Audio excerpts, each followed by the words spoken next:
welcome back to my studio. This is Emma on a beautiful sunny day. Yesterday was the solstice here in the UK, and I have to say here in Cumbria it was pretty, what we would call dreich, or possibly that's a Scottish word, I think, grey and drizzly and damp. Not very exciting. It was definitely a day for being indoors. So today it's lovely and light and bright, and that's really enervated me. Is that a word? Enlightened me? Anyway, it's got me going again. I've got a bit more vitality today. Yesterday was like a day of just going, oh, I think I'm just going to look within today. I'm not going to do a lot. I didn't do a lot. I kept it really simple yesterday, and I think it's really important to do that. You've got to listen to your body more and more. This is what I'm doing. I'm listening to my body, and if I feel like being creative, I'll really go and do something creative. If I feel like sitting and just cuddling the cat, do you know what? That's what I do. So today I realised that it's probably Christmas in your house. We're just having a very quiet time this year, and I am relishing doing very little. It's absolutely wonderful. However, I will share with you that I have been busy in the past few weeks and months.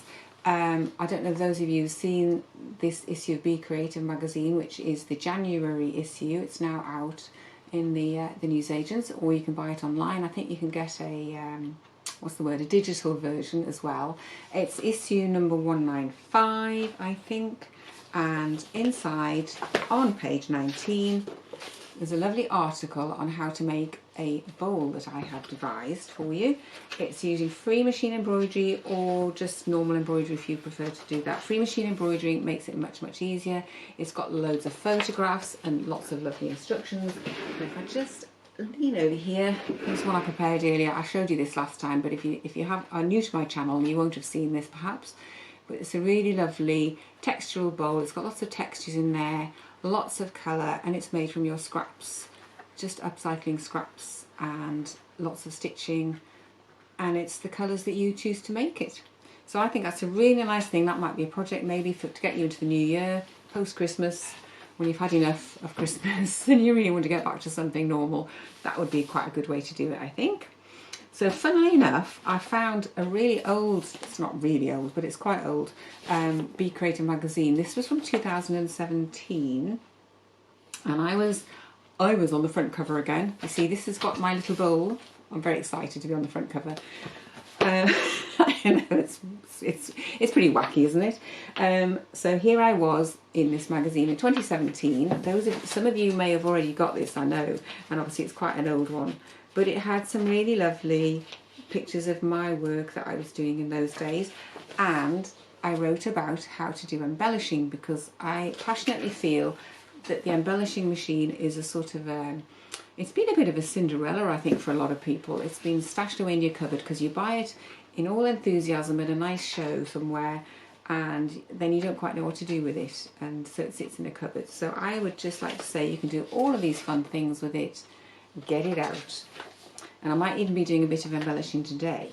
And what I was going to show you, I didn't quite know what to do today. I'm feeling like post-solstice, I'm kind of post-Christmas, and I know that sounds a bit weird when it's probably only going to be Christmas Eve tomorrow when this goes out on Wednesday. So happy Christmas one and all. But I'm thinking ahead to spring and summer here in the UK. I'm done with winter. I'm ready for moving on. So during lockdown, in the summertime, I made this little book for me to take out. I popped it in my back pocket, and when I went out for my little daily walk, I did some little daily drawings with a pen, just quite simple.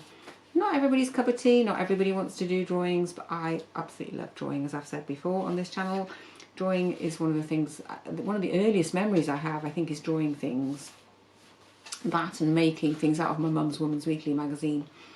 So in here I had found a lovely little picture. I had in my head this little picture of some lovely flowers, which I shall show you up close up when I get to that point. And funnily enough, I've just looked at the front of this Be Creative magazine, and it's got something similar going on here to what's going on in my head. So I'm going to have a little play with some fabrics and show you where I get to with that. I think it might include my embellisher.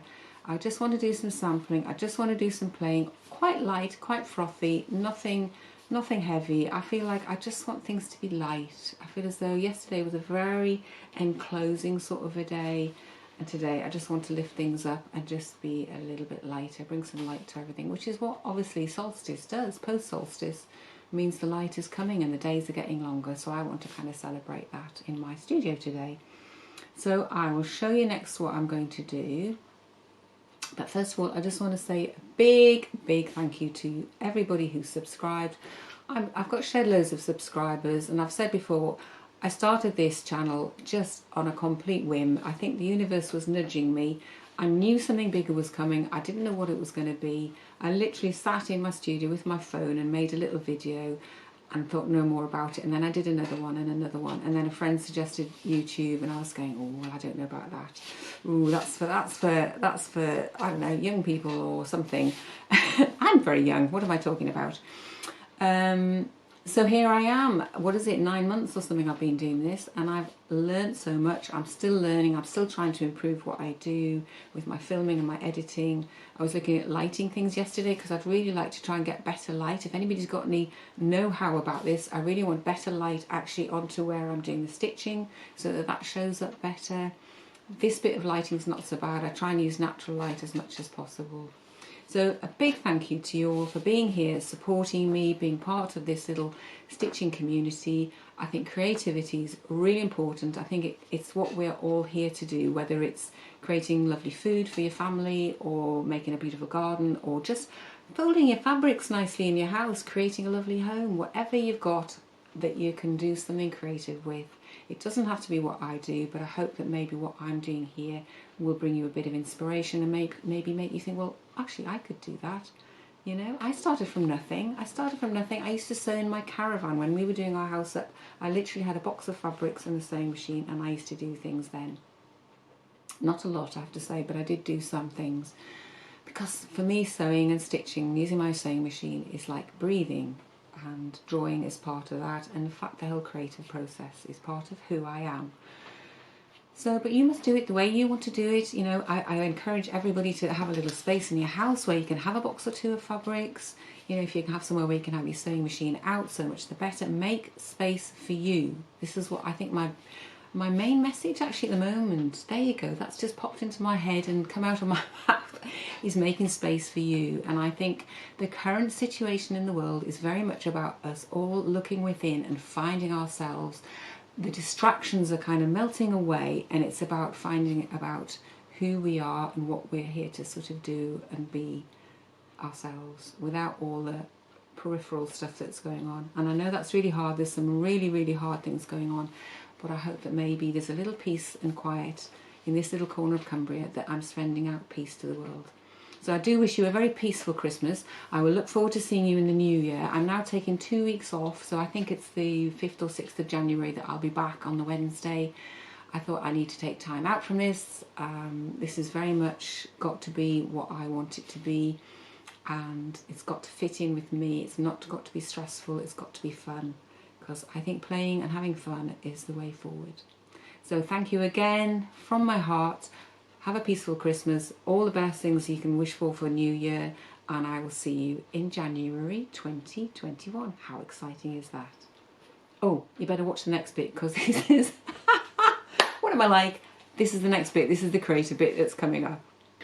Okay, so I just thought I would show you my little book that I made. This was my Going for a Walk book. You can see that's why I called it Walk, and I made this cute little front for it. It's just a very simple book. It's a C. White sketchbook if anybody's interested. I get a lot of my sketchbooks from them because they're really nice, and I love this little size, and I just used to pop it in my back pocket when I went out for a walk in the summertime. And I decided I'd make this little front piece for it with bits of, these are just my scrappy bits of paper that I had painted in my book box of scraps. So inside I did myself a little drawing of the flowers and the things that I came across. It's mostly the flowers and the hedgerows, and I really enjoyed doing this. And it was just something to give me a focus, you know, when everything was a bit crazy out there.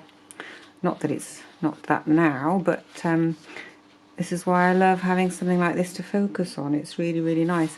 Now, you may not want to do this. You may not be interested in sketching like I do. But I really love it. I really love how it connects me with what's growing in the hedgerows. I may never use this directly for sewing, but I decided today, I don't know why, I feel as though I just really wanted to reconnect with nature today, and because it was the solstice yesterday, I wanted to kind of look at things about growing and spring coming and flowers coming and summer coming again. Well, obviously for some of you, you've got summer where you are, if you're the other side of the world, but you know, we've had a lot of damp, wet, grey, wintry weather here. So that's my sheep. That's my attempts at drawing sheep, which are hilarious because the sheep keep moving, so they're really, really funny. But things like this, these two sheep running down the road, and all you see is their bottoms wobbling, and they're really, really funny. So in my sort of psyche today, I just had this picture that I did of these lovely flowers. They're like a big bell flower, and I actually coloured these in this very delicate shade.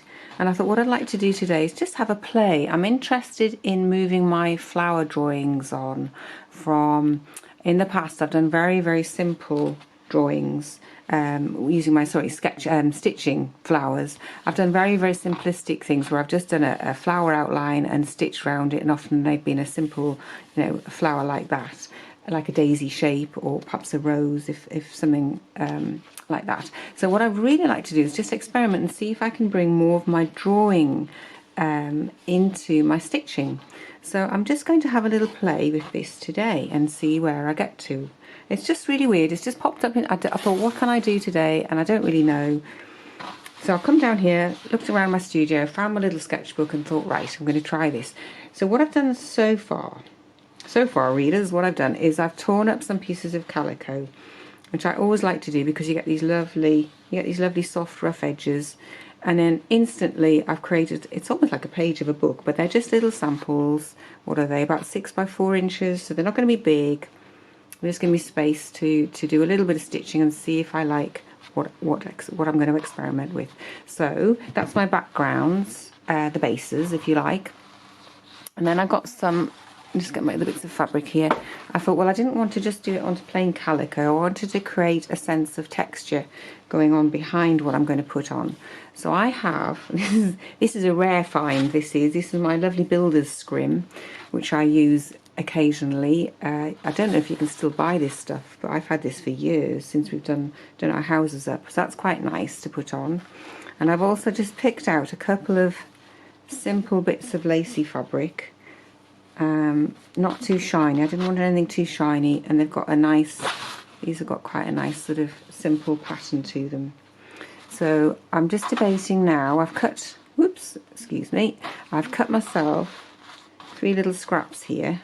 So that's my scrim, and this is a couple of the lacy bits. So they're not fantastically cut or anything, they're quite wonky and wobbly because I don't want anything too exact, but I just felt I wanted to give it a little bit of something going on in the background, and I'm just debating whether I'm going to embellish this or not. So I think what I'll do is I'll do 3 strips embellished, and then I'll do another sample piece where I don't embellish them down.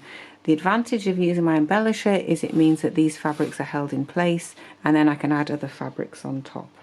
So we'll do that next, we'll see what happens.